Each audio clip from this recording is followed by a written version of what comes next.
শুধু বলতে চাই, আমরা একটু চিনে নিয়েছি বিজেপিকে, আমরা একটু জেনে নিয়েছি আরএসএসকে। হিন্দু ধর্ম খতরে মে হ্যায় যখন বলে, আর ধর্মপ্রাণ হিন্দু মানুষ তাদের দিকে তাকিয়ে বলে আমাদের তাহলে কি করতে হবে, আর সেই সময় এই বিজেপি আরএসএস বলে যে হিন্দু ধর্ম বিপদে আছে, তাই তোমরা বিজেপিকে ভোট দাও, তাহলে গোটা দেশে হিন্দু ধর্ম ঠিক জায়গায় থাকবে। এই কথা বলে বহু ধর্মপ্রাণ হিন্দু মানুষ, আমার মায়েরা, বোনেরা, ভাইয়েরা, বন্ধুরা, দাদারা, কাকারা, তারা আবার তাতে বিশ্বাস করে বিজেপিকে ভোট দিতে চলে যায়। আমি দুটো কথা বলবো। আমাদের ভারতের ইতিহাস যদি পড়েন, তাহলে ভারতবর্ষে 1206 সালে দিল্লির মসনদে বসেছিল একজন মুসলমান শাসক, তার নাম কুতুবউদ্দিন আইবক। এই কুতুবউদ্দিন আইবকের নাম শুনেছো বাবারা? শুনে, আপনারা তো বড় বাবা, মাতব্বর লোক আছেন, মুরব্বীরা শুনবে তো জানি, ছেলে ছোকরাদের বলছি। হ্যাঁ রে, কুতুবউদ্দিন আইবকের নাম শুনেছিস রে বাবুরা? হ্যাঁ, 1206 সাল থেকে 1707 সালে আওরঙ্গজেব মারা যাওয়ার আগে পর্যন্ত টানা 500 বছরের বেশি ইসলামী শাসন ছিল এই ভারতের বুকে। কেউ কোনোদিন শোনেনি, কোনো ইতিহাস বইয়ের পাতায় লেখা হয়নি যে এই 500 বছরে হিন্দু ধর্ম বিপদের মধ্যে আছে। কেউ পড়েছো? হিন্দু ধর্মের মানুষ যারা আছে কেউ কোনোদিন পড়েছে, শুনেছে? কেউ শুনেছো? কেউ বলতে পারবে? এই শম্ভু বলতে পারবে? পারছে না বলতে, কারণ এরম কথা হয়নি। আমাদের দেশটা ব্রিটিশরা পরাধীন করে রেখেছিল, মনে আছে? জানেন তো? সেই ব্রিটিশরা 190 বছর আমাদের দেশটাকে শাসন করেছে। ব্রিটিশরা ছিল খ্রিস্টান, তাদের আমলে কোনো দিন কেউ শোনেনি হিন্দু ধর্ম বিপদের মধ্যে আছে। কথাটা মন দিয়ে না শুনলে মুশকিল, কিন্তু কথাটা মন দিয়ে শুনতে হবে। শুনছেন তো? শুনছেন? দেশ স্বাধীন হওয়ার পরে 78 বছর পেরিয়ে গেছে, 79 বছরে পা দিলাম, আর এর বেশিরভাগ সময় বিজেপি ছাড়া অন্য রাজনৈতিক দল তারা দেশের ক্ষমতায় ছিল। কেউ কোনোদিন শোনেনি হিন্দু ধর্ম বিপদের মধ্যে আছে। আমাদের দেশের প্রধানমন্ত্রী ছিল ডক্টর মনমোহন সিং, তিনি হিন্দু নন, তিনি শিখ। তিনি 10 বছর প্রধানমন্ত্রী ছিলেন, কেউ শোনেনি হিন্দু ধর্ম বিপদের মধ্যে আছে। আমাদের দেশের রাষ্ট্রপতি ছিলেন এপিজে আব্দুল কালাম, ধর্মবিশ্বাসে মুসলিম, কেউ তার সময় শোনেনি হিন্দু ধর্ম বিপদের মধ্যে আছে। শুনেছে? শোনেনি। তাহলে আজকে আমাদের কি করতে হবে? বিজেপির যে লোকগুলো বোঝাতে আসবে, সেই বিজেপির পাড়া তুতো লোকগুলোকে ধরে বলতে হবে, ভাইরে, 500 বছরের ইসলামী শাসনে হিন্দু ধর্ম বিপদে ছিল না, 200 বছরের ব্রিটিশ শাসনে হিন্দু ধর্ম বিপদে ছিল না, 78 বছরের বেশিরভাগ সময় অবিজেপি শাসনে হিন্দু ধর্ম বিপদে ছিল না। আর আজকে যখন দেশের রাষ্ট্রপতি হিন্দু, প্রধানমন্ত্রী হিন্দু, স্বরাষ্ট্রমন্ত্রী হিন্দু, অর্থমন্ত্রী হিন্দু, তখন কেন হিন্দু ধর্ম বিপদে? বিজেপিকে জবাব দিতে হবে, না হলে গাছে বেঁধে রেখে দেবো। যদি এই প্রশ্নের জবাব না দিতে পারে, বুঝিয়ে দিতে হবে ধর্ম নিয়ে রাজনীতি করলে তার দাম চোকাতে হবে। ধর্মের জন্য মন্দির আছে, ধর্মের জন্য মসজিদ আছে, ধর্মের জন্য হৃদয় আছে, বুকের মধ্যে ধর্ম রাখবো, কিন্তু রাজনীতিতে ধর্ম নয়। ধর্ম নিয়ে রাজনীতি সবচেয়ে বড় দুর্নীতি, এই কথাটা ঘরে ঘরে বলে দিতে হবে। বলবো তো? আর একটা কথা বলি, এই যে বিজেপির কারবার, বিজেপি নাকি অনেক কিছু করে দেবে, অনেক কিছু করে দেবে বলে বলেছে। কলকাতায় বড় বড় হোর্ডিং, যে হোর্ডিংয়ে বামপন্থীরা জীবনে লিখতে পারবে না, এত ভাড়া লাগে।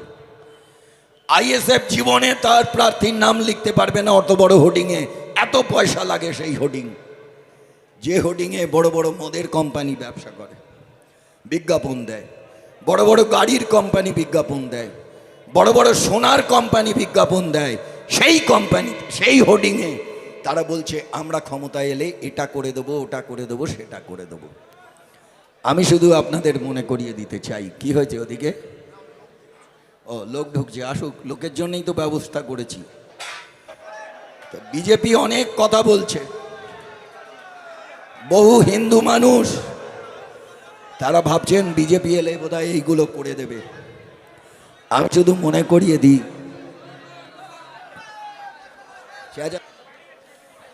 আমি শুধু মনে করিয়ে দিতে চাই 2014 সালে বিজেপি বলেছিল আচ্ছে দিন আনে वाला है, জিনিসপত্রের দাম কমবে, মানুষ চাকরি বাকরি পাবে, পাইনি। বলেছিল বিদেশ থেকে কালো টাকা উদ্ধার করে সবার ব্যাংক অ্যাকাউন্টে 15 লাখ টাকা করে ঢুকিয়ে দেবে। আপনাদের যাদের 15 লাখ টাকা ঢুকেছে হাত তুলুন। কার কার 15 লাখ ঢুকেছে? কার ঢুকেছে পকেটে 15 লাখ টাকা? ঢোকেনি। যাদের ঢোকেনি তারা হাত তুলুন, আওয়াজ দিন, ঢোকেনি। আচ্ছা, রাস্তার ওদিকে কারুর কারুর ঢুকেছে কিনা বাইরে থেকে দেখুন তো। আচ্ছা, বুথের বিজেপির নেতাদের গিয়ে জিজ্ঞেস করবেন তো, ভাই তুমি যে বিজেপির হয়ে ভোট চাইতে এসছো, তোমার ব্যাংক অ্যাকাউন্টে 15 লাখ টাকা ঢুকেছে? এটা জিজ্ঞেস করতে হবে। বিজেপির মণ্ডলের সভাপতির বাড়ি গিয়ে জিজ্ঞাসা করুন, মায়েরা, বোনেরা, বন্ধুরা, যে তাদের অ্যাকাউন্টে 15 লাখ টাকা করে ঢুকেছে কিনা। তাহলে যদি না ঢোকে তাহলে বলতে হবে তোমার পার্টি প্রতারণা করেছে গোটা দেশের মানুষের সঙ্গে, আর এখন তুমি বাংলার মানুষের সঙ্গে প্রতারণা করো না। বাংলার বিজেপির ছেলে হয়ে বাংলার মানুষের সঙ্গে প্রতারণা করো না। বিজেপির ঝান্ডাটাকে আস্থা করে ফেলে দাও।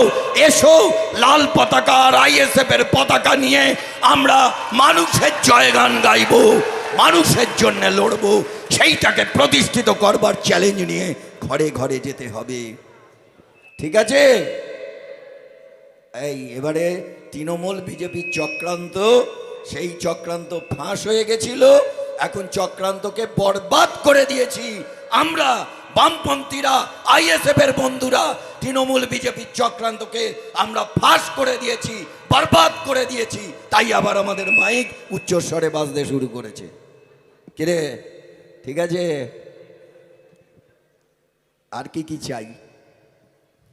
গ্রামের গরিব মানুষের জন্য 100 দিনের কাজের ব্যবস্থা হয়েছিল, মনে আছে তো? কারা করেছিল? 61 জন বামপন্থী এমপি, যার মাথার উপরে নেতা ছিলেন বাসুদেব আচারিয়া, দেশের স্পিকার হয়েছিলেন সোমনাথ চট্টোপাধ্যায়। তারা সেই দিন ইউপিএ 1 সরকারে বুক চিতিয়ে বলেছিল, আমরা এখানে মন্ত্রী হতে আসিনি, কিন্তু আমরা 61 জন সমর্থন দিচ্ছি। গোটা ভারতবর্ষের গরিব মেহনতি কৃষক, খেটে খাওয়া মানুষ, তাদের জন্য 100 দিনের কাজের গ্যারান্টি দিতে হবে। সেই গ্যারান্টি ছিনিয়ে এনেছিল লাল পতাকা ধরা বামপন্থীরা, যারা আজকে এই আইএসএফ এর সঙ্গে একসঙ্গে কাঁধে কাঁধ দিয়ে লড়ে জয়টাকে ছিনিয়ে আনবে। তারা সেদিন সেই কাজ করেছিল, মনে আছে না ভুলে গেছেন? মনে আছে? তাহলে 100 দিনের কাজ হলো একটা হাত না। আবার আবার কিরে, 100 দিনের কাজের জন্য একটা হাততালি হবে কি না? কিন্তু 100 দিনের কাজ হয়েছিল 2005 সালে, আজকে 2026।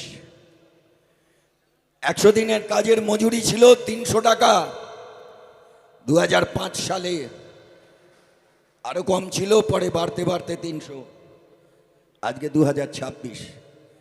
আজকে 100 দিনের কাজের সংসার চলে না। আজকে 300 টাকা দিন মজুরিতে সংসার চলে না। তাই আমরা বারংবার বছরের পর বছর মমতা ব্যানার্জির কাছে দাবি জানিয়েছি, নরেন্দ্র মোদীর কাছে দাবি জানিয়েছি, 100 দিনের কাজকে 200 দিন করো, 300 টাকা মজুরিকে 600 টাকা করো। মমতা ব্যানার্জি করেনি, নরেন্দ্র মোদী করেনি। আপনারা জানেন তো? জানেন 100 দিনের কাজ কি গ্রামে 200 দিন হয়ে গেছে নাকি? চুপচাপ বসে আছেন কেন? হয়েছে? তাহলে মমতা তো করেনি, মোদী তো করেনি।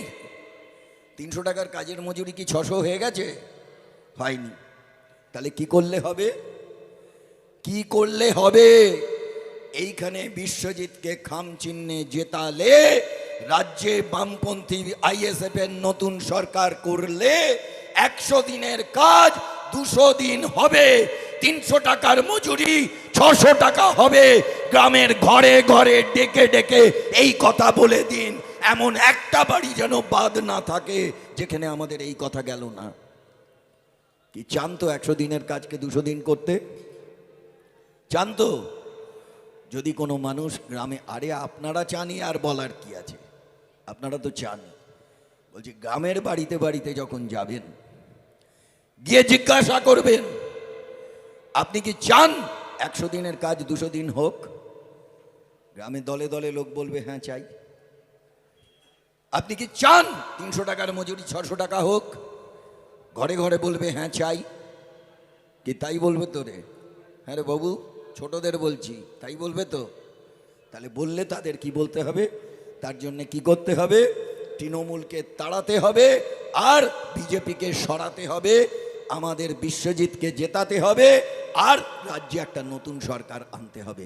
যে সরকার জ্যোতি বসুরা চালিয়েছে, যে সরকার বুদ্ধ ভট্টাচার্যরা চালিয়েছে, সেইরকম একটা সরকার আমাদের আনতে হবে। কি একমত? কি একমত না? একমত? বাইরে যারা আছে তারা কি একমত? হাত তুলে বলো তো বাবা, একমত? বাইরে সব হাত ওঠেনি রে ভাই, অন্য কেউ এসে গেছে নাকি? কি ব্যাপারটা কি বুঝতে পারছি না। মানে মমতাকে সরাতে একমত নয়? আবার আবার তোর মাইক। আমরা ক্ষমতায় এলে এই ভালো মাইকেরও ব্যবস্থা এখানে বিশ্বজিৎকে করতে হবে। বিশ্বজিৎ আসেনি, এলে বলে দেবেন, বুঝলেন? যাতে আমরা যা বলবো সব মানুষের কানে যাতে যায়, মাঝখানে বরবাদ না হয়ে যায়, এটার ব্যবস্থা করতে হবে। তা যদি করতে না পারি মুশকিল আছে। আচ্ছা জানেন তো তৃণমূলের বাজারটা একটু খারাপ আছে, এটা জানেন তো? কি জানেন তো? হ্যাঁ রে ছোট ভাইরা, বাবুরা, ভাইপোরা, জানিস তো বাবা?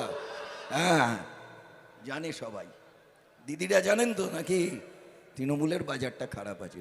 তৃণমূল বাড়ি বাড়ি গিয়ে কি বলছে জানেন? আমাদের যদি ভোট না দাও তাহলে লক্ষ্মী ভাণ্ডার বন্ধ হয়ে যাবে, মা বোনেদের লক্ষ্মী ভাণ্ডারের টাকা বন্ধ হয়ে যাবে। আমরা বুক ঠুকে বলে যাচ্ছি, আমরা বুক ঠুকে বলে যাচ্ছি তৃণমূল হারবে, লক্ষ্মী ভাণ্ডার বন্ধ হবে না। এটা বামপন্থীদের গ্যারান্টি, এটা আইএসএফ এর গ্যারান্টি। এই গ্যারান্টির কথা আমরা ঘরে ঘরে মানুষকে বলে দেব। এইটাই আমাদের নীতি, এই পথ ধরেই আমরা চলি, এই পথেই আমরা চলবো, এই পথেই আমরা লড়বো। এই কথা ঘরে ঘরে আমাদের মানুষের কাছে নিয়ে যেতে হবে। কি বোঝা গেল? কি কথা বোঝা গেল? কোনো আলাদা কথা আছে? ঘরে ঘরে বলতে হবে, কিন্তু সব ঘরে তো যেতে পারবো না আমরা। আমাদের কমরেডরা, আমাদের কর্মীরা, আমাদের বন্ধুরা, তারাই হচ্ছে লড়াইয়ের সেনাপতি, যারা গ্রামে গ্রামে বুথ আগলে ভোটটাকে 29 তারিখে ভালো করে করে একটাও জল জাল চোচ্চরদের ভোট না দিতে দিয়ে তাদেরকে আটকে রেখে সেইখানে দাঁড়িয়ে প্রত্যেকটা মানুষের ভোটাধিকার প্রয়োগ করে তবেই 4 তারিখে আমরা বিজয় মিছিলে হাঁটবো। 29 তারিখ পর্যন্ত আমাদের বিশ্রাম নেই। কেউ কি বিশ্রাম নিতে চান নাকি? বিশ্রাম চলবে না, ঠিক আছে? কোনো বিশ্রাম নেই 29 তারিখ পর্যন্ত। রান্নাবান্নার কাজ সেরে দিদিদের ছাপিয়ে যেতে হবে, ঘরে ঘরে মা বোনেদের এই কথা বলতে হবে। মমতা ব্যানার্জি নিজের বাড়ি থেকে এসে লক্ষ্মী ভাণ্ডারের টাকা দেয় না, আপনার আমার করের টাকা থেকে দেয়। আর বামপন্থীরা, তার সঙ্গে যে আইএসএফ যুক্ত হয়েছে, তাদের একই নীতি, মানুষের কোনো সুযোগ কাটবো না, অনেক অনেক অনেক নতুন সুযোগ তাদের জন্য যুক্ত করব। এইটাই আমাদের সংকল্প, এইটাই আমাদের গ্যারান্টি।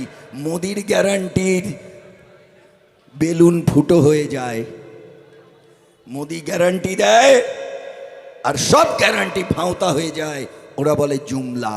মনে আছে? মনে আছে? এখানে 52% হিন্দু মানুষ, তাদের কাছে গিয়ে ধর্মের নামে সুড়সুড়ি দেওয়া হচ্ছে, বলছে হিন্দু ধর্ম খতরে মে হ্যায়। ফলে হিন্দু ধর্মের মানুষ তোমরা বিজেপিকে ভোট দাও। মনে আছে আগের বারে বিজেপি দ্বিতীয় পজিশনে ছিল, এইবারে তোমরা যদি ভোট দাও প্রথম পজিশনে চলে আসবে।